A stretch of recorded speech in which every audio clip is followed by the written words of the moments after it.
So viewers আপনারা এখন একটা ওয়ালেট দেখতে পাচ্ছেন।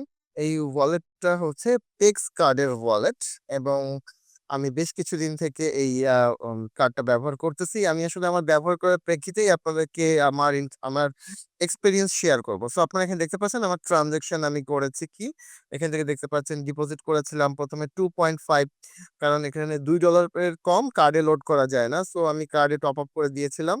আবার যখন আমরা এখানে কার্ড মানে লোড করতে যাই তখনও কিছু টাকা কাটে। ওকে। তবে যদি আপনি পলিগ্রাম দিয়ে আপনি হচ্ছে লোড করেন, যেমন যদি আমি ডিপোজিট করতে যাই এবং ডিপোজিট করতে গিয়ে যদি আমি ইউএসডিটি ইউজ করি এবং সেখানে যদি আমি পলিগন পজ ইউজ করি তাহলে আমি সবথেকে সস্তায় এখানে টাকা লোড করতে পারবো। আর অন্যগুলোতে গেলে বেশ একটু খরচ হয়। যেমন পলিগন পজে গেলে আমার ৳৫ র মতো খরচ হবে। আর যদি আপনি BEP20 ইউজ করেন তাহলে আপনার ৫০ সেন্টের মতো খরচ হয়। আর এখানে ৫ সেন্টের মতো খরচ হয়। আর অন্যান্যগুলাতে $১ থেকে শুরু করে ৫০ সেন্টের মতো বা এর বেশি কম প্রয়োজন হয়। সো আমি বলব যদি আপনারা এই কার্ড ইউজ করেন তাহলে অবশ্যই সেক্ষেত্রে ইউএসডিটির ভিতরে আপনারা পলিগন ইউজ করবেন। পলিগনে সবথেকে কম কাটবে। সেক্ষেত্রে আপনি গেটায়ও অথবা আপনি যদি আ ইয়া থেকে আপনার বাইন্যান্স থেকে নিয়ে আসেন সেক্ষেত্রে আপনার কোনো সমস্যা নাই। এটার কার্ডের সব সিস্টেম অনেক ভালো কিন্তু কিছু সিস্টেমে আমার কাছে খুব গোলমালে লেগেছে যেটা আমার কাছে ভালো লাগেনি।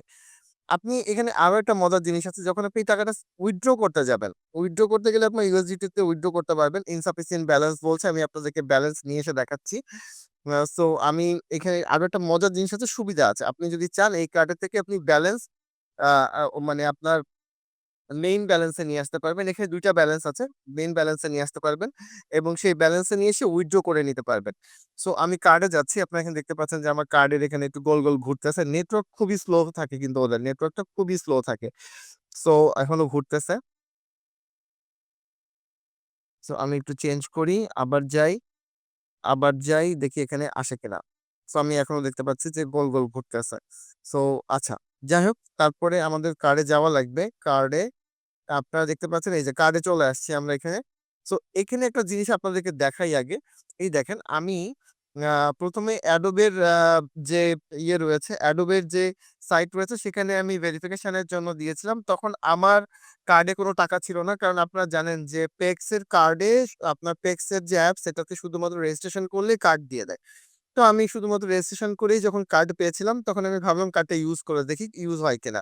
তো তখন দেখলাম যে না কার্ড ইউজ করা যাচ্ছে না। কারণ হচ্ছে ব্যালেন্স ছিল না, অথেন্টিকেশন হচ্ছিল না। পরে আমি আপনারা এখানে দেখতে পাচ্ছেন Amazon এর সাইটে আমি একটা অথেন্টিকেশন নিয়েছিলাম। সে কারণে কিন্তু Amazon আমার কাছ থেকে ১০ সেন্ট নিয়ে ফেরত দিয়েছিল।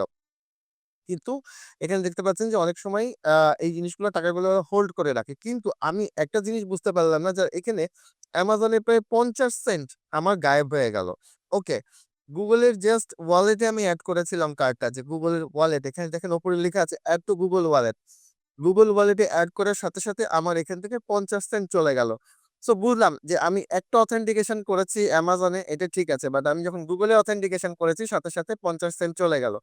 কেন চলে গেল সেটা কিন্তু আমি আপনাদেরকে দেখাচ্ছি দাঁড়ান একটু। এখানে ওদের ইনফরমেশন দেয়া রয়েছে যে কেন ওদের ওখান থেকে যাবে। আমরা যদি একটু যাই ভিউ কার্ড বেনিফিটস এ যদি আমরা ক্লিক করি, ওরা কিন্তু এখানে দেখিয়ে দিয়েছে যে আপনি এই কার্ডটা অ্যাপে Alipay তে এড করতে পারবেন, WeChat এর পে তে এড করতে পারবেন, Google Pay তে এড করতে পারবেন, Apple Pay তে এড করতে পারবেন। বাট সবগুলোর সাথে কিন্তু চার্জ কাটবে। যখনই আপনি এড করবেন চার্জ কাটবে। এই কার্ডটা প্রত্যেকটা জায়গাতে চার্জ কাটবে। যেমন ধরেন আপনি এখানে কার্ড ভেরিফিকেশন ফি যখনই আপনি ভেরিফিকেশন এর বা অথরাইজেশন এর জন্য আপনি কার্ডটা ইউজ করবেন তখনই আপনার 0.5 সেন্ট করে কাটবে। মানে বাংলাদেশের টাকার প্রায় ৳৬০ ৳৭০ র মতো করে কাটবে। সো এইটা কিন্তু একটা খুবই বড় যন্ত্রণাদায়ক যে আমি শুধুমাত্র ভেরিফিকেশন এর জন্যই কিন্তু আমরা এই ধরনের সফটওয়্যার গুলো ইউজ করি বা এই ধরনের কার্ডগুলো ইউজ করি। সেই ক্ষেত্রে যদি এই পরিমাণ টাকা কেটে যায় তাহলে কিন্তু আমাদের এই কার্ড ব্যবহার করা না করার সমানের পর্যায়ে চলে আসে। আচ্ছা, এরপরে আপনি এখানে $২ এর নিচে আপনি কার্ডে ঢুকাতে পারবেন না। যেটা খুবই ভালো কথা। অনেক কার্ডে আছে $১০ রিচার্জ করতে হয়। এখানে $২ এও আপনি রিচার্জ করতে পারবেন।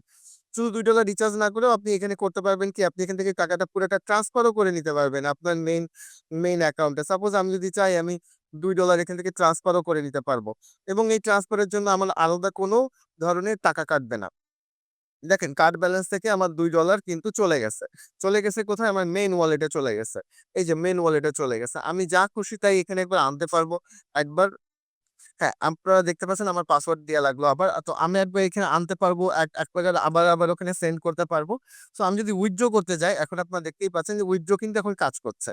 সো আমি যদি এখন সাপোজ আমি যদি এখন বিএনবি স্মার্ট চেইন দিয়ে উইথড্র করতে যাই তাহলে দেখেন আমার এখানে ফি অফ ট্রান্সফার এখানে আমি যে পরিমাণ টাকায় আমি উইথড্র করতে যাই না কেন আমাকে একটা ট্রান্সফার ফি দিতে হচ্ছে যেটা হচ্ছে $1 এর মতো। সো আমি যদি উইথড্র করতে গিয়ে আমার $1 চলে যায়, তাহলে এটা আমাদের জন্য একটা প্যারা। এবং ট্রন দিয়ে যদি আমি উইথড্র করতে যাই আমার $2 ফি।